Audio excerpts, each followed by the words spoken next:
A'udzu billahi minasyaitonir rajim. Bismillahirrahmanirrahim. Assalamualaikum warahmatullahi wabarakatuh. Teman-temanku semua, saudara-saudaraku yang aku sayangi, aku kembali pada pagi hari ini tanggal 9 Januari 2026. Saat ini jam 3:51 dini hari Jumat dini hari di Washington DC. Pada kesempatan kali ini, izinkan saya untuk membicarakan suatu topik yang mana judul dari topik itu adalah cara mengenal Allah lebih dalam. Saya berangkat dari sebuah tulisan pendek sebenarnya dari situs almuhtada.org. Ya. Nah, baiklah kita mulai ya. Mengenal Allah adalah salah satu aspek terpenting dalam kehidupan seorang muslim. Untuk mendekatkan diri dan mengenal Allah lebih dalam, dua cara yang sangat dianjurkan adalah dengan cara berdoa dan membaca Al-Quran. Nah, di sini betapa ditegaskan bahwa berdoa itu sangat penting dan juga membaca Al-Quran di dalam usaha seorang manusia untuk mendekatkan dirinya kepada Rabb-nya, kepada Tuhannya. Mari kita lanjutkan. Melalui doa, kita berkomunikasi secara langsung dengan Allah. Sementara Al-Quran memberikan petunjuk dan pedoman kehidupan sehari-hari. Itulah sebabnya mengapa kita sangat dianjurkan untuk membaca Al-Quran. Karena dengan membaca Al-Quran itu, kita itu memang diberi petunjuk setiap harinya dalam segala kegiatan atau aktivitas yang kita lakukan. Al-Quran itu menjadi pedoman bagi kita. Ya. Mengenal Allah adalah tujuan utama dalam hidup seorang muslim. Ada dua cara utama untuk mendekatkan diri dan mengenal Allah, yaitu dengan berdoa dan membaca Al-Quran. Doa adalah cara kita berbicara langsung dengan Allah. Lewat doa kita bisa menyampaikan semua keinginan, kegelisahan, rasa syukur, dan penyesalan kita kepadanya. Doa bukan hanya sekadar meminta sesuatu, tetapi juga menunjukkan bahwa kita bergantung kepada Allah. Nah, ini sangat penting. Karena kita mesti menggantungkan hidup kita ini kepada Allah saja, bukan kepada selain daripada Allah. Begitulah caranya kalau kita itu betul-betul ingin menjadi seorang muslim sejati, seorang hamba sejati yang bertuhankan Tuhan yang satu, yaitu Allah Subhanahu wa Ta'ala. Selain berdoa, membaca Al-Quran juga sangat penting. Al-Quran adalah kitab suci umat Islam yang berisi petunjuk hidup dari Allah. Ya, itulah sebabnya mengapa Allah itu menurunkan wahyu-wahyunya yang dibawa oleh malaikat Jibril dan disampaikan oleh malaikat Jibril kepada Nabi besar Muhammad sallallahu alaihi wasallam. Silakan mengatakan sallallahu alaihi wasallam ya. Dengan membaca Al-Quran, kita bisa belajar banyak hal, mulai dari cara beribadah, hukum-hukum Islam, hingga sifat-sifat Allah seperti kasih sayang, keadilan, dan kebijaksanaannya. Nah, mari kita dengarkan sebuah firman-Nya di dalam surah Al-Isra ayat 9, yang artinya adalah, sesungguhnya Al-Quran ini memberi petunjuk ke jalan yang paling lurus dan memberi kabar gembira kepada orang-orang mukmin yang mengerjakan kebajikan, bahwa bagi mereka ada pahala yang sangat besar. Ya, saya ulangi. Sesungguhnya Al-Quran ini memberi petunjuk ke jalan yang paling lurus. Artinya apa?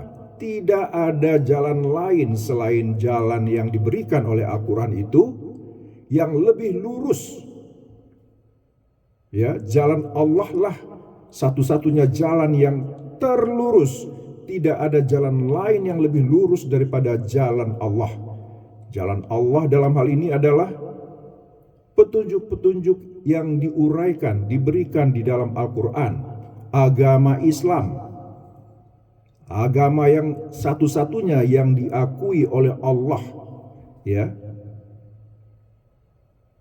Nabi Ibrahim itu adalah Muslim, Nabi Nuh adalah Muslim, Nabi Sulaiman, Nabi Daud, ya, Nabi Ismail, Nabi Isa, semua Muslim dalam pandangan agama Islam, dalam pandangan Allah.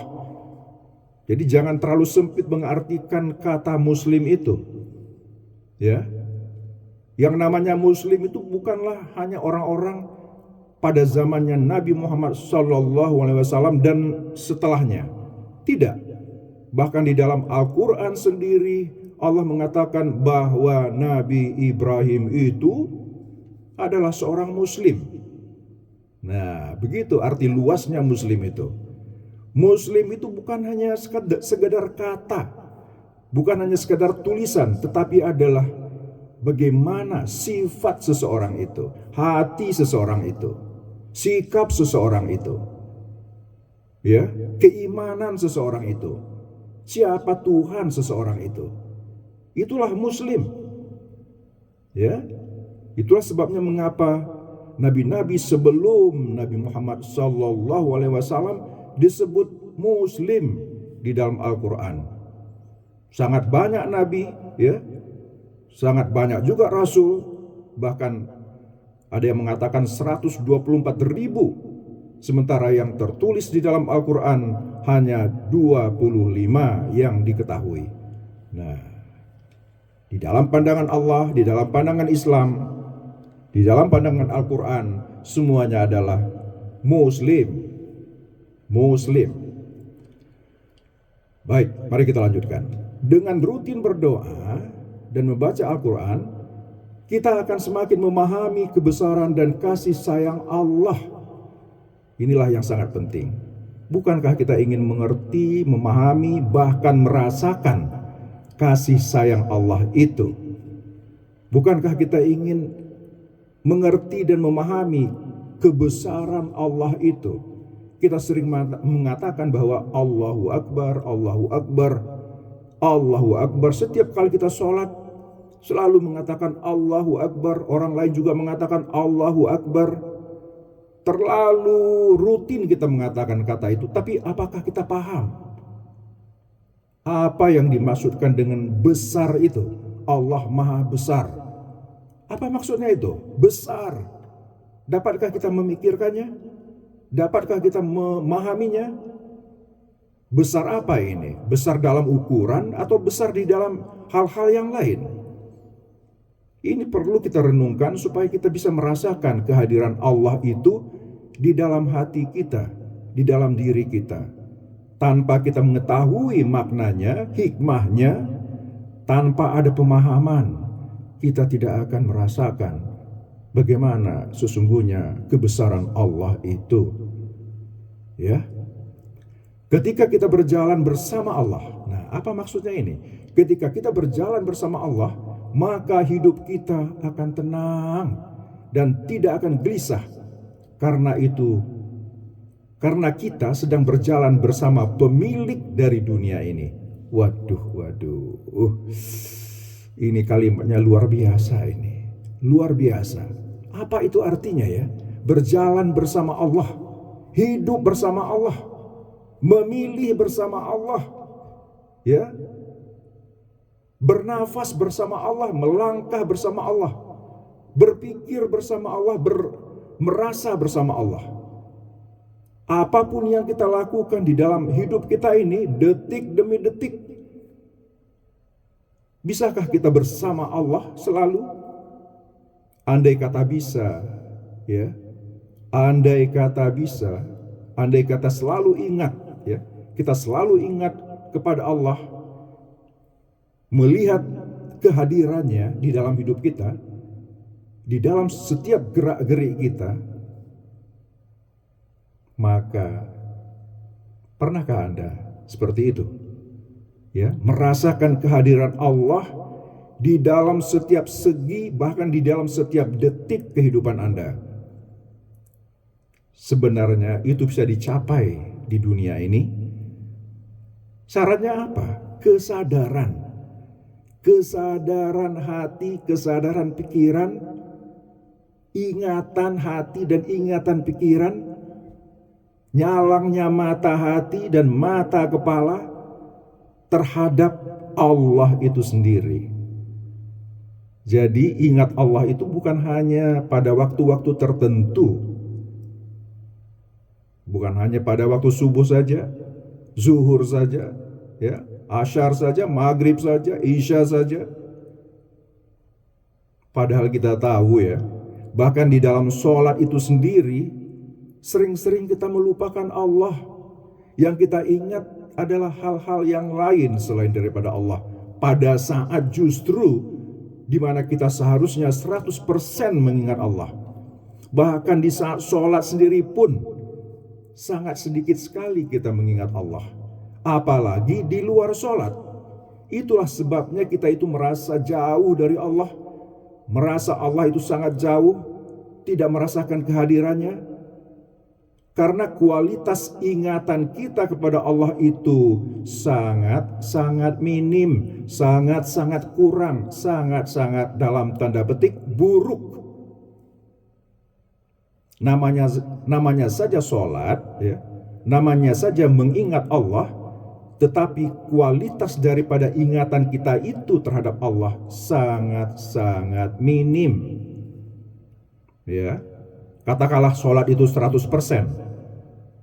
Ya, katakanlah sholat subuh itu 100%, atau sholat maghrib itu 100%, atau sholat isya itu 100%. Tetapi dalam yang 100% itu, berapa persenkah kita benar-benar mengingat Allah, merasakan kehadiran Allah, dekat dengan Allah? Berapa persen? Dalam sholat itu sering kita memikirkan hal-hal yang lain. Memikirkan anak kita, memikirkan tugas-tugas kantor kita, memikirkan uang, memikirkan jabatan, memikirkan tetangga, memikirkan hati kita yang sakit, hati kita yang pedih karena dicela oleh orang lain. Aduh, yang seharusnya kita itu memikirkan Allah, mengingat Allah, tetapi malah perhatian kita. Nah, ingat, saya ingin berbicara mengenai ini sedikit. Yang sholat itu sebenarnya apa? Ya, mengapa kita itu sedikit sekali sebenarnya sholat? Yang mengingat Allah itu apa sebenarnya? Apakah otak kita, ya, ataukah badan kita, ataukah hati kita, jiwa kita, kolbu kita, ruhnya kita? Yang mengingat Allah itu, yang sholat itu, yang sujud itu, apa sebenarnya? Lalu mengapa kita tidak mengingat Allah bahkan di dalam sholat? Ada apa dengan hati kita? Ada apa dengan kolbu kita? Ada apa dengan jiwa kita? Sehingga kualitas sholat itu sangat-sangat sedikit. Ada apa dengan hati kita? Ada apa dengan otak kita itu?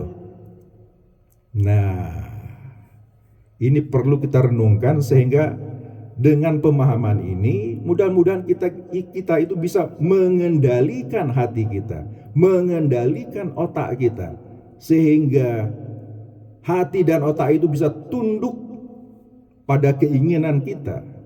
Karena kitalah majikan daripada hati kita, kitalah majikan daripada pikiran-pikiran kita. Seandainya kita benar-benar majikan yang sanggup mengendalikan pikiran dan hati, rasa, insya Allah, ya, bagaikan seorang kusir itu, ya teman-teman. Ada kuda, ada 2 ekor kuda malahan. Kalau si kusir ini tidak bisa mengendalikan hewan-hewan itu, maka hewan-hewan itu cenderung akan lari kemana saja yang diinginkannya. Mengapa kereta atau bendi itu bisa berjalan sesuai dengan keinginan si kusir?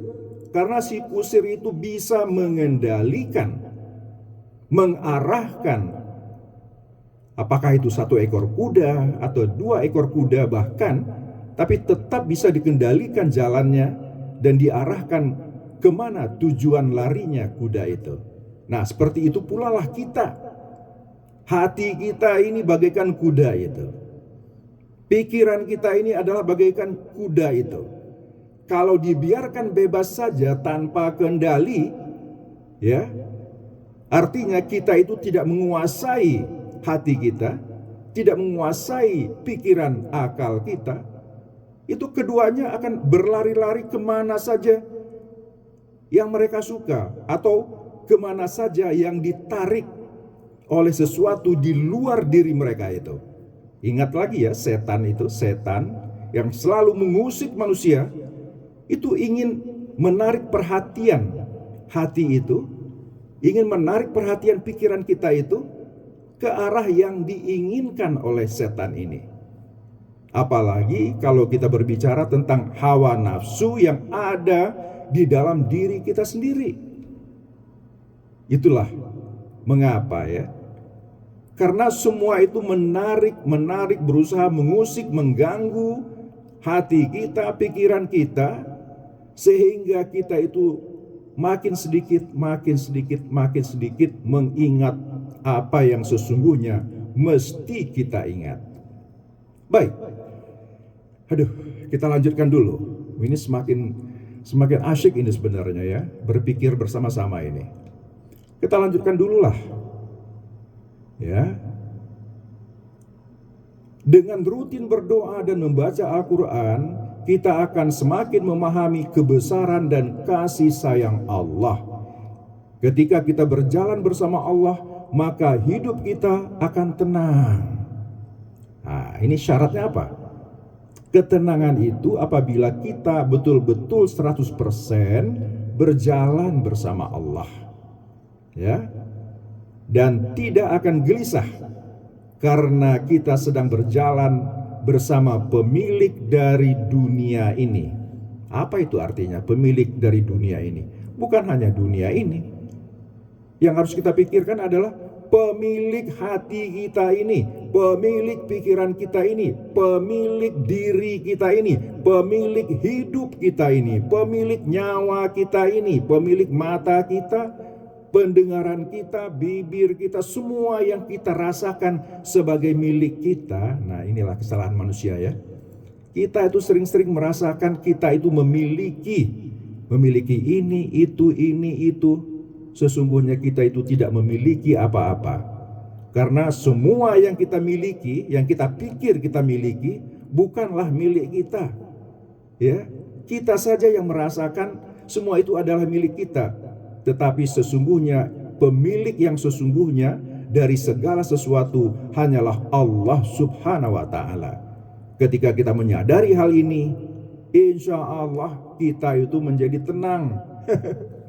Apalagi kalau kita kecurian, kehilangan, tetap aja kita tenang. Karena apa?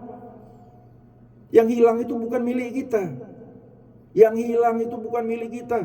Istri kita meninggal, dia bukan milik kita. Suami kita meninggal, ya kita bisa tenang dan berlapang dada karena dia kembali kepada pemiliknya. Ya kan? Bahkan dompet kita yang hilang, dompet kita itu kita merasa adalah milik kita. Tetapi sesungguhnya apa yang dalam dompet semuanya itu? Kertas, kartu kredit, plastik, ada mungkin uang logam. Emangnya itu milik kita? Betulkah kita yang menciptakannya? Enggak. Ya, ini kalau betul-betul dipahami nih loh ya. Jadi mengaji itu kalau betul-betul masuk ke dalam daerah itu, akhirnya kita akan paham sebenarnya. Ayo kita lanjutkan yuk. Masih ada lagi nih kelanjutan daripada artikel ini. Ada ya. Jadi ada sebuah pernyataan bahwa yaitu orang-orang yang beriman dan hati mereka menjadi tentram. Oh, ini ayat ini, ya, mengenai ketenangan hati, ya. Itu di dalam Al-Quran, yaitu orang-orang yang beriman dan hati mereka menjadi tentram dengan mengingat Allah. Ingatlah, ini adalah ayat Al-Quran ini. Silahkan cari sendiri, ya. Barangkali banyak yang sudah hafal. Ingatlah, hanya dengan mengingati Allah lah hati menjadi tentram. Nah, apa ini ya? Coba kita pahami ini. Untuk menjadi tentram dan tenang itu, apanya dari diri kita ini yang harus tenang dan harus tentram? Ayat ini tidak mengatakan, oh, tangannya harus tentram, kakinya harus tentram, ya, rambutnya yang mesti tentram, matanya tentram. Enggak. Perhatikan, ingatlah. Nah, kita disuruh mengingat ini. Mengingat kan pakai pikiran, pakai akal, pakai otak. Tapi mari kita lanjutkan. Hanya dengan mengingati Allah lah hati menjadi tentram. Kebahagiaan itu letaknya di hati. Kalau hatinya tentram, kalau hatinya bahagia, orangnya akan bahagia. Mengapa seseorang itu menderita? Karena hatinya tidak tentram. Mengapa seseorang itu sengsara, merasa sedih, gelisah, kacau? Karena apa? Hatinya itu gelisah, hatinya itu tidak tenang, hatinya itu kacau balau, sehingga dia mengatakan hidupnya tidak bahagia, hidupnya tidak tenang, hidupnya tidak tentram. Tetapi apabila hati itu isinya adalah cinta, yakni cinta kepada Allah, pemilik hati itu, nah, ya, di sini kita baru bisa menyadari siapa sebenarnya pemilik kita itu, pemilik hati kita itu. Apabila kita sudah sampai kepada kesimpulan itu, bahwa pemilik segala sesuatu itu adalah Allah, insya Allah pelan-pelan kita akan merasakan ketenangan dan ketenteraman itu, ya. Nah, di situ pula lah doa ini. Mengapa doa itu adalah juga merupakan kunci atau cara untuk mencapai ketenangan? Karena doa itu artinya apa? Seseorang hamba yang mempunyai Tuhannya, yang mengakui bahwa Tuhannya itu besar, pemilik segala sesuatu, kemudian dia berbicara dengan Tuhannya itu sebagai seorang hamba. Ya kan? Sebagai seorang miskin, kalau menyadari ada sesuatu yang maha kaya, tentu dia akan berdialog itu dan meminta kepada orang atau sesuatu yang maha kaya itu.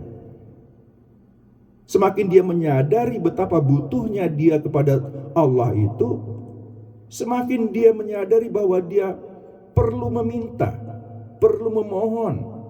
Ya, kalau kita miskin, maka kita carilah orang kaya, kan? Orang kaya yang bisa memberi kita sesuatu. Kalau kita sakit, kita butuh orang yang tahu bagaimana mengobati sakit. Ya. Kalau kita punya beban 100 kg, kita butuh teman, kan? Untuk menolong kita, untuk mengangkat beban itu bersama-sama. Karena kita tidak bisa sendiri. Begitulah hubungan kita dengan Allah. Kita tidak bisa mengurus diri kita sendiri.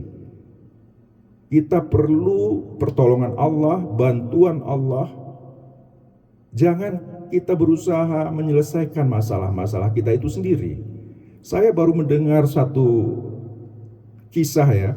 Bahkan saya baru berbicara dengan seorang sahabat masa kecil saya. Dia bilang, oh, anak saya belum pulang, ini udah malam, udah lewat maghrib. Dia umurnya berapa? 25 tahun. Dia kerja di kantor, perempuan. Saya gelisah, saya cemas, kok anak saya belum pulang-pulang. Aduh, saya gak bisa apa-apa ini. Ya kan? Biasanya dia sore-sore udah pulang, ini udah jam 8, hampir jam 9 bahkan. Gak pulang-pulang. Nah, bagaimana itu? Seorang ibu memang layak berkata demikian, anak putrinya gak pulang-pulang gitu. Ya, oke, sebentar. Ya. Anak putrinya nggak pulang-pulang. Udah lewat waktunya yang normal gitu loh. Tapi kalau dibiarkan cara bersikap demikian, itu akan semakin menyusahkan si ibu ya. Lalu saya katakan, ya, doakan sajalah, doakan saja. Nah, di sini kita berbicara tentang doa ya. Karena kita seperti anak itu tadi, kita tidak bisa mengawasi selalu 24 jam sehari tentang kehidupan anak kita itu. Ya, nggak bisa kita mengawasi atau menguntit anak kita itu terus-terusan. Ya kan? Ada saat-saatnya kita harus melepaskan anak kita itu, apalagi kalau usianya sudah 25 tahun itu ya. Walaupun dia seorang putri, tapi dia sudah memiliki kehidupan sendiri. Ya, sudah dewasa. Dan tidak bisa selalu kita ikut dia, kemana aja kita ikut dia. Lalu saya katakan, ya seperti busur dengan anak panah itu loh. Busur itu kalau udah menembakkan anak panahnya, si busur itu wajib untuk tinggal, udah nggak bisa lagi si busur itu ikut dengan anak panah yang udah melesat itu. Sekali anak panah itu ditembakkan, itu anak panah itu sudah terbang menuju targetnya itu loh. Si busur wajib tinggal. Yang bisa dilakukan adalah mempersiapkan anak panah itu, kemudian mempersiapkan si busur itu sendiri, sehingga ketika anak panah harus ditembakkan, anak panahnya itu melesat dengan tujuan dan kekuatan, ya kan, kelajuan yang memang diinginkan gitu loh. Sementara busurnya pun harus kuat, sehingga tembakan anak panah ini betul-betul dengan energi yang penuh, persiapan yang penuh, kematangan yang penuh. Jadi busur siap, anak panahnya pun siap. Tetapi begitu anak panahnya ditembakkan, ya sudah, lepaskan anak panah itu menuju targetnya. Karena anak panah itu begitu dia melesat, dia udah punya target. Si busur udah gak bisa lagi ikut itu. Paling-paling hanya bisa melihat dari jauh dan mendoakan, mengharapkan kepada Allah. Nah, disinilah kaitannya. Doa antara hamba dengan Allahnya. Tidak semua hal yang bisa dikendalikan oleh kita. Si kusir tadi yang saya katakan tadi, si kusir hanya bisa mengatur kuda-kuda itu sebatas kemampuannya saja.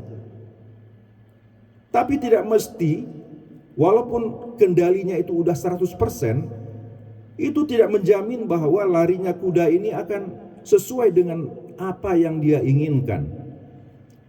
Karena dalam perjalanan itu bisa saja terjadi apa-apa, bukan? Tiba-tiba ada mobil yang nyerempet, ada motor yang terlalu kencang yang mengejutkan si kuda, yang di luar kendali daripada si kusir ini.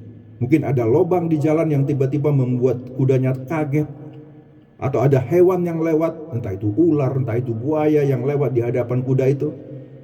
Ada hal-hal yang di luar kendali kita, ya. Bukan hanya kusir, tapi kita ini setiap hari itu adalah bagaikan si kusir itu. Kita sedang berusaha mengendalikan diri kita, mengendalikan hati kita, mengendalikan pikiran kita, mengendalikan hawa nafsu kita, dan menjaga diri kita dari godaan-godaan dari luar. Apakah godaan itu dari setan, iblis, atau teman-teman kita sendiri yang berlaku bagaikan setan, yang berlaku seperti iblis. Saya pernah mendengar ya bahwa sebagian manusia ini sebenarnya adalah setan dan iblis. Bentuknya aja manusia, tapi sesungguhnya mereka itu adalah setan-setan, iblis-iblis yang berwujud sebagai manusia. Wujudnya aja manusia, tapi sesungguhnya mereka itu bukan manusia, iblis, setan. Itulah mengapa mereka itu berani dan mau melakukan kejahatan-kejahatan, kemaksiatan-kemaksiatan, membunuh, merampok, korupsi dan segala macam, membohongi orang. bukan manusia yang sesungguhnya itu.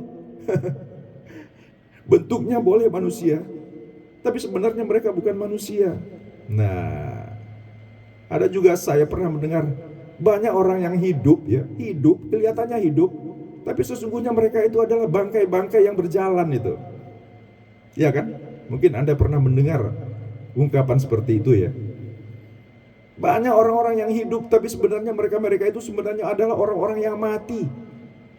Badannya ya hidup, hati mereka udah mati semua gitu. Bisa jadi kan? Nah, jadi kayaknya ini udah lewat daripada 25 menit ya. Tadi alarm saya udah lewat. Udah berbunyi tadi. Berarti mungkin ini udah setengah jam. Udah ya, jadi ingatlah untuk mendekatkan diri kita, hati kita, kolbu kita, jiwa kita kepada Allah dan merasakan kehadiran, merasakan kasih sayang Allah, cintanya Allah.